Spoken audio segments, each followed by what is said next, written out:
إن الحمد لله نستعينه ونستغفره ونؤمن به ونتوكل عليه ونعوذ به من شرور أنفسنا من سيئات أعمالنا من يهده الله فلا مضل له ومن يضلل فلا هادي له أشهد أن لا إله إلا الله وحده لا شريك له وأشهد أن سيدنا ومولانا محمدا عبده ورسوله اللهم صل وسلم وبارك عليه وعلى آله وأصحابه والتابعين لهم إلى يوم القيامة أما بعد فقد قال تعالى في كتابه الكريم إن الذين قالوا ربنا الله ثم استقاموا تتنزل عليهم الملائكة ألا تخافوا ولا تحزنوا وأبشروا بالجنة التي كنتم توعدون نحن أولياؤكم في الحياة الدنيا وفي الآخرة ولكم فيها ما تشتهي أنفسكم ولكم فيها ما تدعون نزلا من غفور رحيم ومن أحسن قولا ممن دعا إلى الله وعمل صالحا وقال إنني من المسلمين. Hadirin yang dimuliakan Allah SWT, majelis kita ini adalah majelis fikir sebagaimana yang diriwayatkan dari yang mulia pimpinan kita, junjungan kita Nabi Agung Muhammad SAW. Fikir ini nilainya sangat tinggi. Satu hari baginda Nabi bertanya kepada seorang sahabatnya, yaitu Abdullah ibnu Abbas radhiyallahu ta'ala anhu, yang masih kecil waktu itu dan sekaligus juga merupakan keponakan beliau.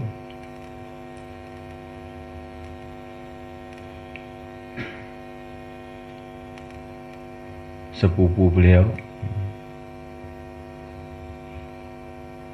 anaknya Abbas. Abbas ini paman baginda Nabi.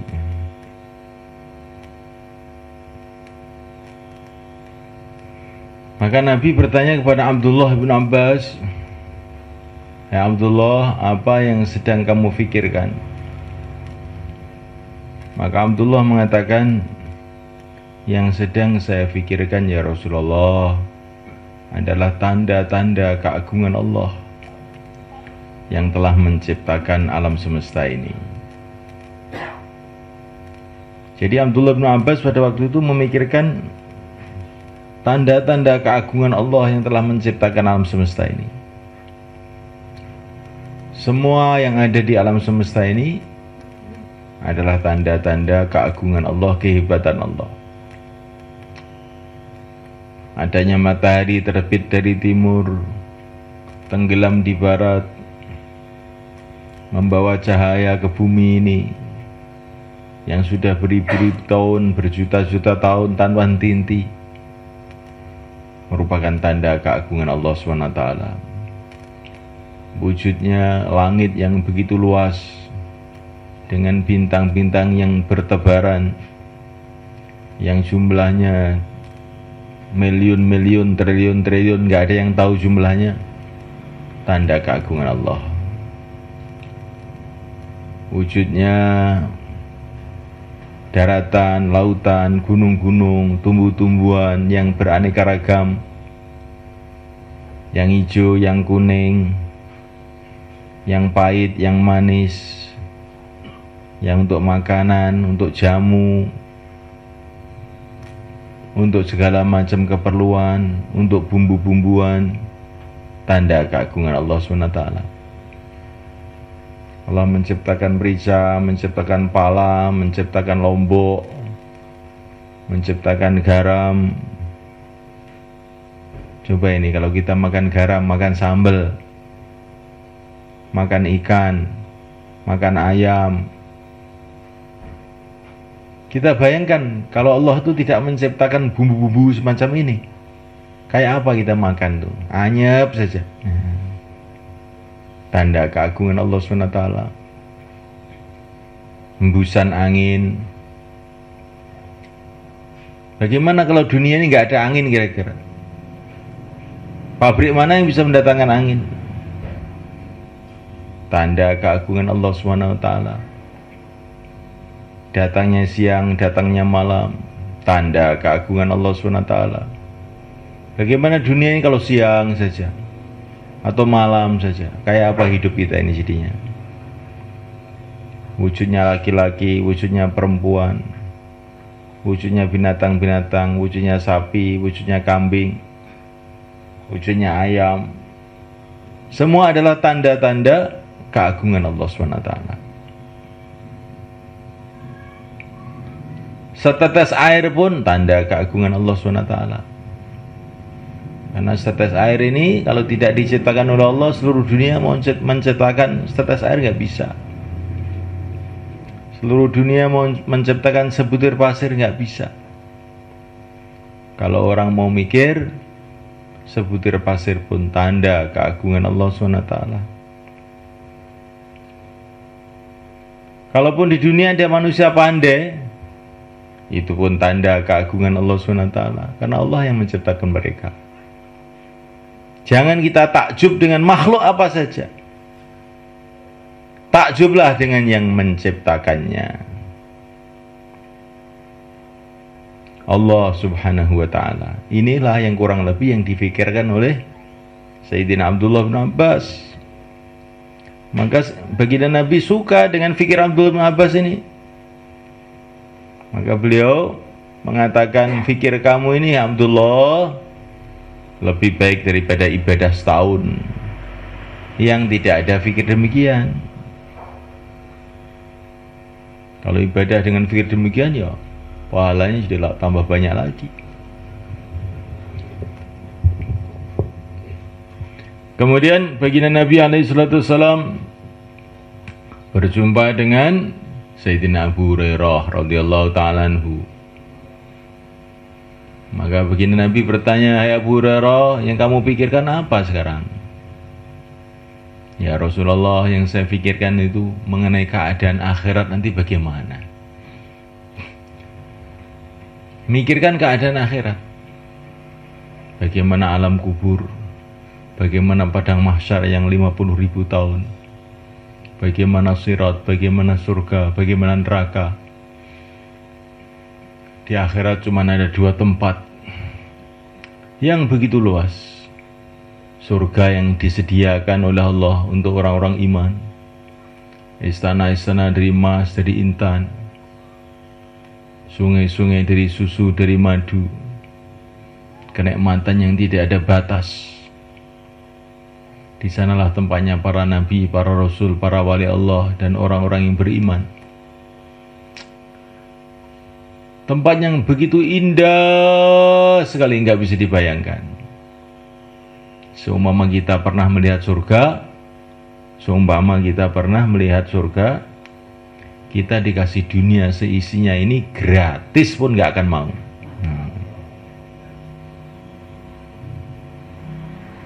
Gratis. Ini dunia seisinya ini kamu ambil gratis, halal 100%. Kamu nggak mau. Untuk apa sih? Saya dunia ini dikit aja cukup, aja mau ke surga. Seumpama kita tahu surga, tapi karena kita tidak tahu surga, maka dunia ini kelihatannya itu hebatnya. Maka Nabi itu ditawari oleh Allah, gunung-gunung mau dijadikan emas. Nabi nggak mau. Karena Nabi itu sudah pernah melihat surga. Waktu Mi'raj Nabi pernah melihat surga. Gunung-gunung emas dikasih, tidak ada. Untuk apa ya Allah?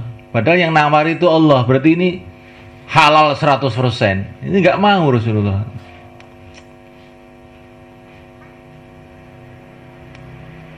Kita bayangkan kalau kita ini sudah punya rumah dari emas, rumah dari intan, Terus ada orang nawari rumah dari bambu. Kira-kira mau nggak? Loh ini gratis loh Pak. Alah ngreget-ngregeti nggon ae. Wis pek dhewe ngono. Nah. Enggak mau kita. Namulakan Allah SWT. Maka Sayyidina Abu Hurairah yang dipikirkan keadaan akhirat. Maka Nabi suka dengan fikir Abu Hurairah nih. Maka beliau mengatakan, Abu Hurairah kamu mikir demikian ini lebih baik dari ibadah 7 tahun yang tidak mikir. Ibadah 7 tahun nggak mikir akhirat, akhirnya ibadah itu mikir duit aja ibadahnya itu. Akhirnya bukan jadi ibadah. Kemudian baginda Nabi berjumpa dengan sahabatnya yang paling mulia, Sayyidina Abu Bakar As-Siddiq radhiyallahu ta'ala anhu. Nabi bertanya, kalau kamu apa yang kamu pikirkan Abu Bakar? Maka Abu Bakar mengatakan, yang saya pikirkan ya Rasulullah, bagaimana seluruh umatmu ini masuk surga semua. Saya ingin semua umatmu ini dapat hidayah masuk surga semua. Ini kalau orang itu mikir umat, ini berarti sudah semua kepikir ini. Karena mikir umat itu maknanya bagaimana umat ini dapat ridho Allah, akhirnya mesti mikir keagungan Allah juga, mesti mikir akhirat juga, masih ditambah lagi mikir orang lain. Jadi mikir umat ini komplit, 3 itu ada semua. Kalau orang itu kalau mikir umat, lah umat ini tidak akan bisa baik kecuali dengan hidayah Allah, akhirnya mikir keagungan Allah. Orang itu kalau mikir umat, lah semua umatnya akan ke akhirat, akhirnya mikir ke akhirat. Saya itu mikir ya Rasulullah, bagaimana umatmu semua masuk surga.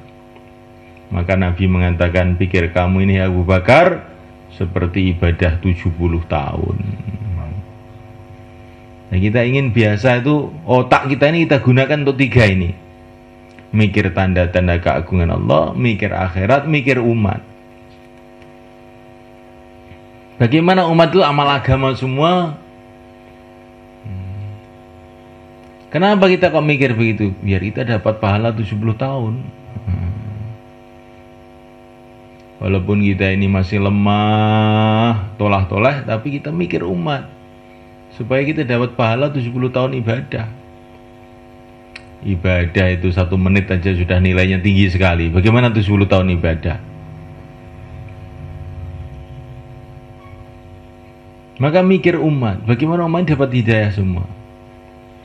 Dan umat ini ceritanya mulai zaman Nabi Adam sampai sekarang akan mendapatkan hidayah kalau ada suasana dakwah. Ini ceritanya begitu.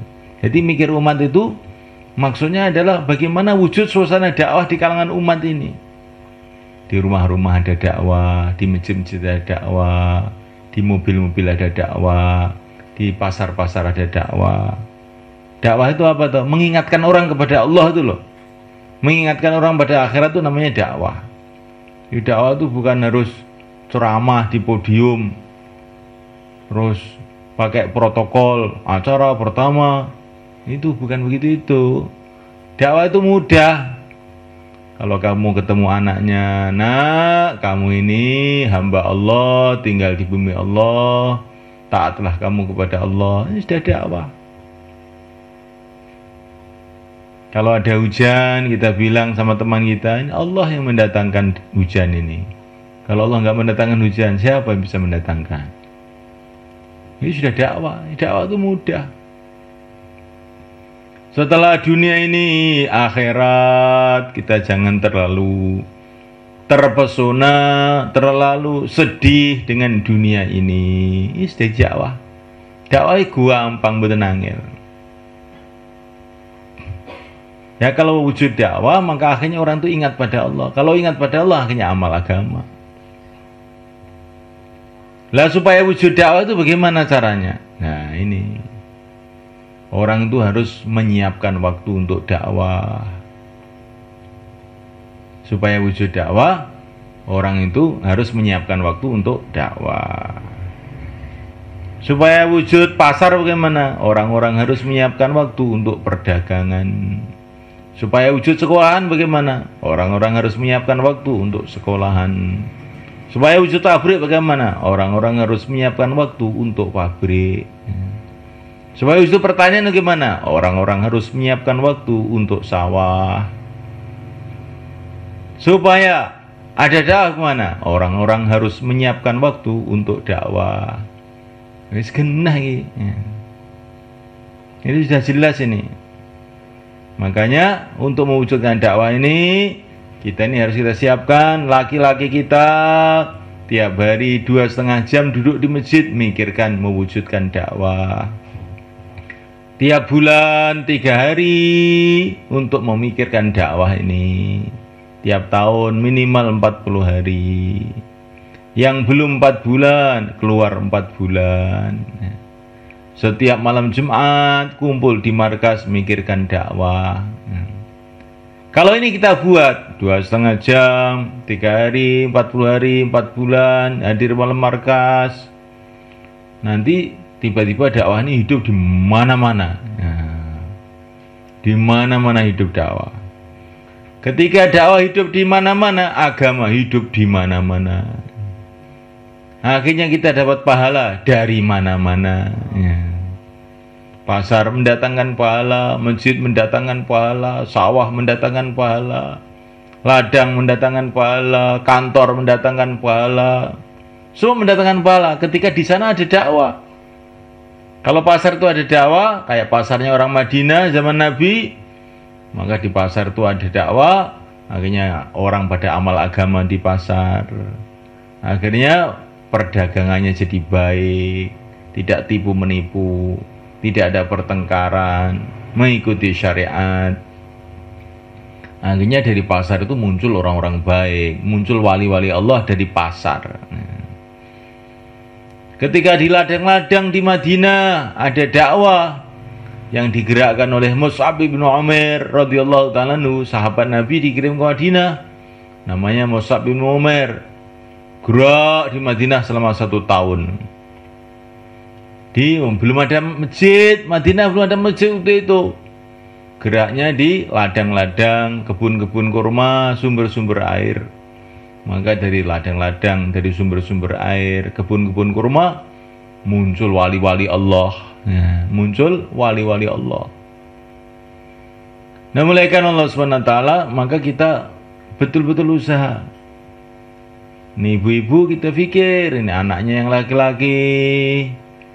Kalau yang masih belajar di sekolahan waktu perayaan dikeluarkan 40 hari atau berapa hari saja. Yang sudah tidak di sekolahan diusahakan dikeluarkan berapa hari saja, 4 bulan, 40 hari, 3 hari. Suaminya didorong, suamiku, kamu keluar dari jalan Allah. Baru mikir saja kamu sudah dapat pahala 70 tahun. Kamu keluar 4 bulan, urusan anak, urusan kambing, urusan rumah, saya yang ngurus. Kamu berangkat 4 bulan. Kalau kamu berangkat 4 bulan, saya di rumah ngurus rumah, saya dapat pahalanya juga. Karena katanya dalam satu hadis, orang yang membantu orang keluar dapat pahala orang keluar. Kamu keluar, saya yang ngurus rumah, saya di rumah dapat pahala seperti orang keluar juga. Hei suamiku, hidup ini cuma sekali, nggak ada hidup 2 kali di dunia ini. Setelah dunia ini adalah akhirat selama-lamanya. Kamu kok belum keluar 4 bulan, terus bagaimana? Kamu rugi, saya rugi, anak-anak rugi, umat seluruh alam rugi. Nah, kalau kamu keluar 4 bulan, kamu dapat pahala, saya dapat pahala. Anak dapat berkah, umat seluruh alam dapat berkah semua. Cepat keluar 4 bulan. Ini tasnya, berangkat sekarang juga, jangan ditunda-tunda. Nah, kalau istri demikian ini, insya Allah di akhirat nanti ini yang akan menjemput kita di surga ini. Nah.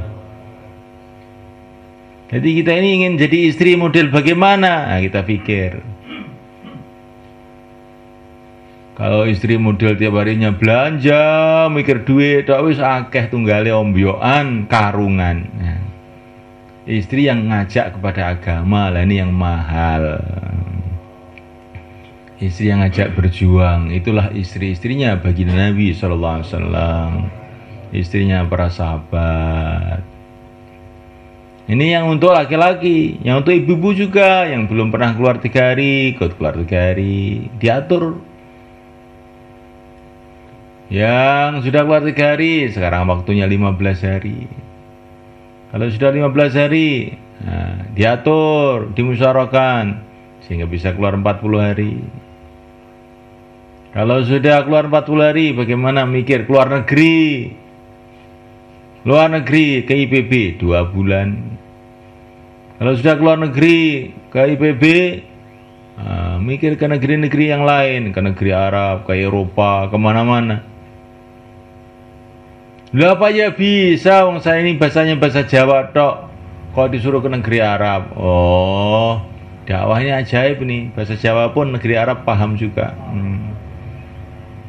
Dulu para sahabat dakwah ke Persia, ke Romawi, ke luar negeri itu taunya bahasa Arab saja, nggak ngerti bahasa Inggris, nggak ngerti bahasa Persia, nggak ngerti bahasa Romawi. Para sahabat tuh ngertinya bahasa Arab tok. Tapi nanti orang-orang sudah pada bingung menterjemah semua, akhirnya pada masuk Islam. Kamu juga begitu, bisanya bahasa Jawa, pergi ke Arab. Nanti orang Arab terjemah bahasa Jawa kita.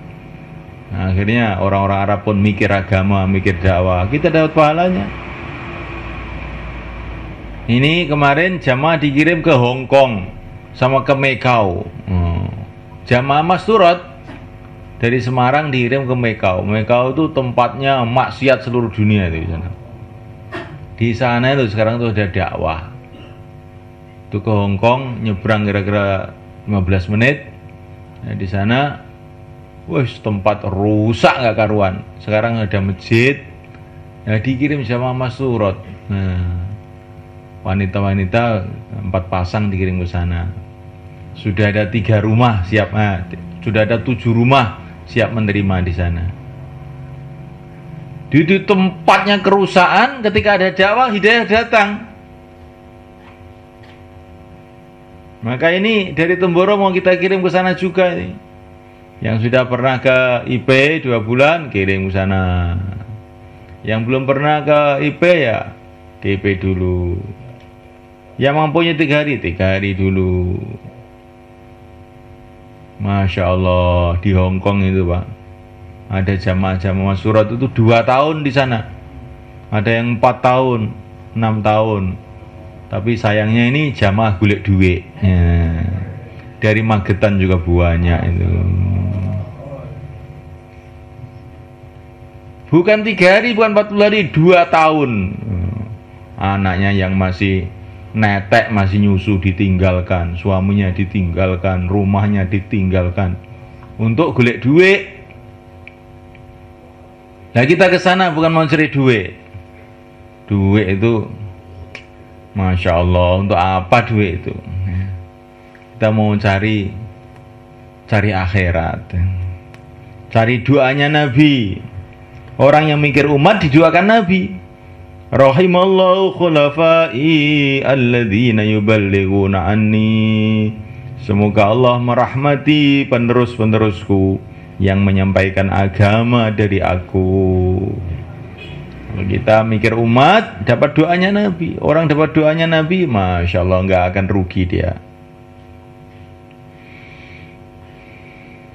Jadi kita ini mikir dakwah ini untuk supaya dapat doanya Nabi. Kita sudah berpisah dengan Nabi kita ribuan tahun yang lalu. Tapi kalau kita mikir dakwah dapat doanya Nabi,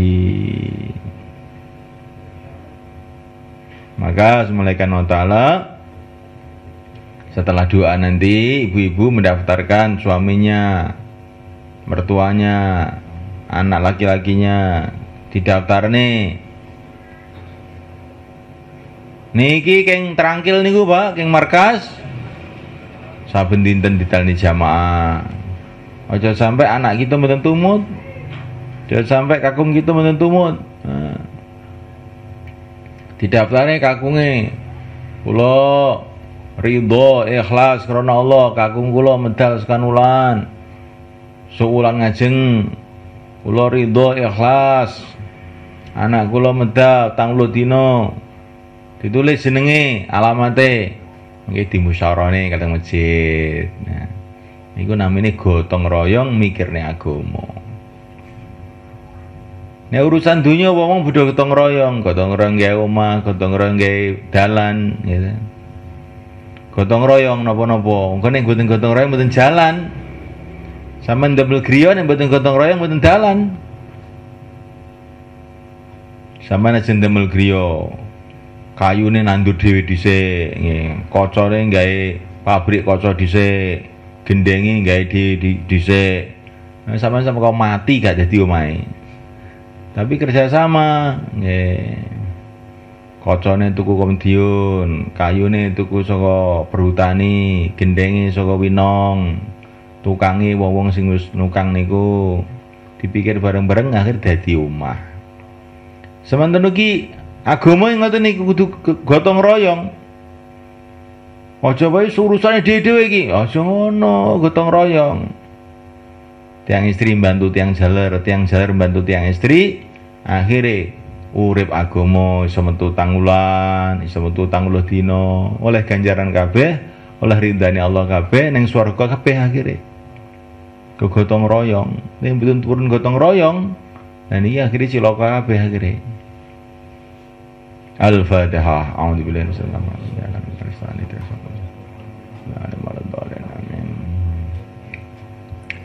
Allahumma salli wa sallim ala sayyidina Muhammad wa ala ali sayyidina Muhammad wa radhiyallahu ta'ala an kulli ashabi Rasulillah ajma'in. Alhamdulillahi rabbil alamin. Rabbana ighfir lana dhunubana wa israfana fi amrina wa tsabbit aqdamana unsurna 'alal qawmil kafirin.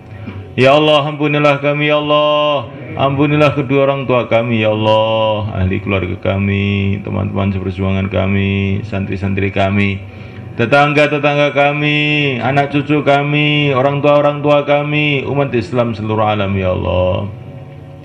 Ya Allah, satukan hati kita, pikir mereka kita, langkah-langkah kita ya Allah, untuk kerjasama mengamalkan agamamu, menyebarkan agamamu di seluruh alam. Ya Allah, turunkan hidayah dalam hati kami. Ya Allah, turunkanlah hidayah ya Allah dalam hati ahli keluarga kami, anak cucu kami. Ya Allah, turunkan hidayah ya Allah untuk santri-santri kami, murid-murid kami. Ya Allah, turunkan hidayah untuk tetangga-tetangga kami, ahli kampung kami. Ya Allah, turunkan hidayah untuk para ulama, para umara, para santri-santri.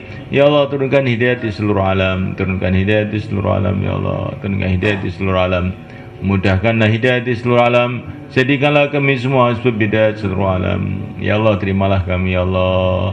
Terimalah kami ya Allah untuk berkhidmat pada agamamu ya Allah. Terimalah keluarga kami ya Allah untuk berkhidmat pada agamamu ya Allah.